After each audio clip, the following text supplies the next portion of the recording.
تو صحابہ بھی رضی اللہ تعالیٰ عنہ بے حد خوش ہوئے، یعنی کہ خوشی کی لہر دوڑ گئی۔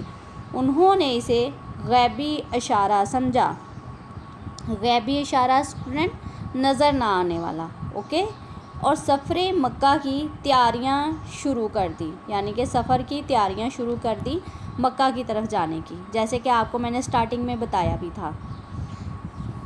سفر مکہ کی جب تیاریاں شروع کر دی تو رسول اللہ صلی اللہ علیہ وآلہ وسلم نے مدینہ منورہ کے گرد و نواح کہتے ہیں ارد گرد کے جتنے بھی مسلمان آبادیاں تھیں ان میں یہ اعلان کروایا کہ یعنی کہ یہ سب کو کہہ دیا کہ جو لوگ زیارت بیت اللہ یعنی کہ اللہ کے گھر کو دیکھنے کا شوق رکھتے ہیں وہ آپ صلی اللہ علیہ وآلہ وسلم کے ساتھ روانہ ہونے کی تیاری کر لیں، اوکے اسٹوڈنٹ۔ اور آپ صلی اللہ علیہ وآلہ وسلم 6 ہجری کو عمرے کے ارادے سے 1400 صحابہ کے ساتھ جو تھے وہ عمرے کے ارادے کے ساتھ 1400 صحابہ کے ساتھ آئے، اوکے، اور اس لیے آپ صلی اللہ مکہ کی طرف روانہ ہوئے۔ چونکہ آپ صلی اللہ علیہ وآلہ وسلم کا ارادہ عمرہ کا تھا، اس لیے اعلان کیا کہ کوئی شخص جو ہے مسلح ہو کر نہ جائے، کیونکہ آپ تو لڑائی کی غرض سے نہیں جا رہے تھے، اور آپ صلی اللہ علیہ وآلہ وسلم نے حکم دیا کہ ایک تلوار ہوگی ساتھ، وہ بھی نیام میں رہے گی۔ آپ صلی اللہ علیہ وآلہ وسلم نے صحابہ قربانی کے جانور بھی ساتھ لے لیے، احرام باندھا۔ احرام مطلب ہوتا ہے اسٹوڈنٹ یعنی کہ جب ہم جاتے ہیں اللہ کے گھر جاتے ہیں نا تو عورتوں نے سر پہ احرام باندھنا ہوتا ہے، پورا سر ڈھانپ لینا ہے اور سر کا کوئی بال بھی نہیں نظر آئے، ٹھیک ہے، اور جو مرد ہوتے ہیں انہوں نے ایک بازو کو ننگا کرنا ہوتا ہے، اوپن رکھنا ہوتا ہے، اور وہ مکہ کے راستوں سے ہوتے ہوئے مدینہ کے راستوں سے ہوتے ہوئے مکہ مکرمہ کے فاصلے پر صلح حدیبیہ کے مقام پر جا پہنچے۔ حدیبیہ جو ہے نا وہاں پر جب پہنچے تو قریش مکہ نے ان کو مکہ میں داخلے کی اجازت دینے سے انکار کر دیا۔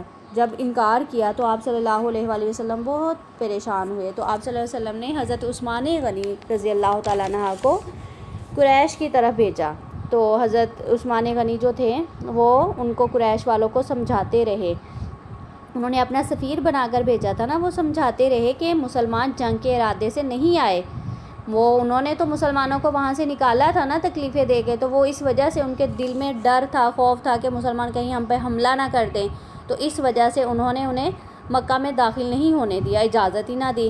تو حضرت عثمان غنی جو سفیر بنا کر بھیجے گئے تھے انہوں نے ان کو ارادے سے انہوں نے کہا کہ مسلمان جنگ کے ارادے سے نہیں آ رہے بلکہ بیت اللہ کی زیارت کے لیے آئے ہیں۔ حضرت عثمان غنی اسٹوڈنٹ ان کو 3 دن تک سمجھاتے رہے مگر ان پر کوئی اثر نہ ہوا۔ تو اسی دوران جو تھے نا مسلمانوں میں یہ افواہ پھیل گئی کہ حضرت عثمان غنی رضی اللہ تعالیٰ عنہ کو کسی نے شہید کر دیا ہے۔ اسٹوڈنٹ یہیں پہ پھر بیعت رضوان کا واقعہ شروع ہوگا کہ رسول اللہ صلی اللہ علیہ وآلہ وسلم کو جب حضرت عثمان غنی رضی اللہ تعالیٰ عنہ کی شہادت کی خبر ملی تو آپ صلی اللہ علیہ وآلہ وسلم نے حضرت عثمان غنی رضی اللہ تعالیٰ عنہ کے خون کا بدلہ لینے کے لیے صحابہ کرام رضی اللہ تعالیٰ عنہ سے بیعت لی۔ صحابہ نے انتہائی جوش و خروش کے ساتھ بیعت کی۔ بیعت کا مطلب ہوتا ہے اسٹوڈنٹ وعدہ، کسی بات پر عہد لیا جانا، یعنی کہ ہاتھ میں ہاتھ ڈال کر بیعت کرنا۔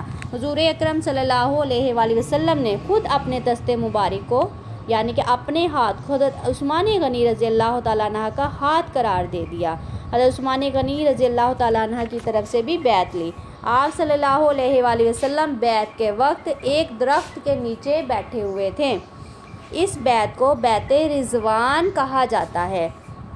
قریش مکہ نے اپنے جاسوسوں کے ذریعے مسلمانوں کی صورتحال سے باخبر رہتے تھے۔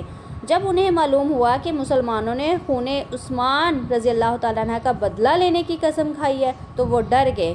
انہوں نے نہ صرف حضرت عثمان غنی رضی اللہ تعالیٰ عنہ کو واپس مسلمانوں پہ پہنچا دیا بلکہ اپنا ایک سفیر بھی سہیل بن عمرو کو صلح کی شرائط طے کرنے کے لیے آپ صلی اللہ علیہ وآلہ وسلم کی خدمت میں بھیج دیا۔ اوکے اسٹوڈنٹ، یہ تھی آج ہماری صلح حدیبیہ کا پس منظر اور بیعت رضوان۔ تو آتے ہیں اس کے مشقی سوالات کی طرف۔ مشقی سوالات دیکھیں، صلح حدیبیہ سے کیا مراد ہے اور اس صلح کا پس منظر بیان کیجیے۔ جی تو اسٹوڈنٹ اس صلح کا یہ دیکھیں انہوں نے ایک ہی سوال میں 2 سوال پوچھے ہوئے ہیں. صلح حدیبیہ سے کیا مراد ہے؟ یہ دیکھیں صلح حدیبیہ سے مراد یہ ہے کہ 6 ہجری میں مسلمانوں اور کفار مکہ کے درمیان ایک معاہدہ ہوا تھا جو صلح حدیبیہ کے نام سے مشہور ہوا. اوکے اسٹوڈنٹ، یہ ہے اس کا. اور اس کے بعد یہ پس منظر یہ آپ نے اس کا لکھ لینا ہے اور اس کو یاد بھی کرنا ہے. اور نیکسٹ سوال ہے بیعت رضوان کسے کہتے ہیں؟ جی بیعت رضوان میں آ جائیں، یہ میں نے انڈر لائن کر دیا ہے، یہ آپ نے اس کو لکھ بھی لینا ہے اور اس کو یاد بھی کر لینا ہے. Okay student. اور بیعت رضوان حضور اکرم صلی اللہ علیہ وآلہ وسلم نے کس صحابی رضی اللہ تعالیٰ عنہ کا بدلہ لینے کے لیے کی تھی؟ تو آپ نے یہ دیکھیں بیعت رضوان حضرت عثمان غنی رضی اللہ تعالیٰ عنہ کا بدلہ لینے کے لیے کی تھی. اوکے اسٹوڈنٹ، دعاؤں میں یاد رکھیے گا، اپنا بھی خیال رکھیے گا. اللہ حافظ.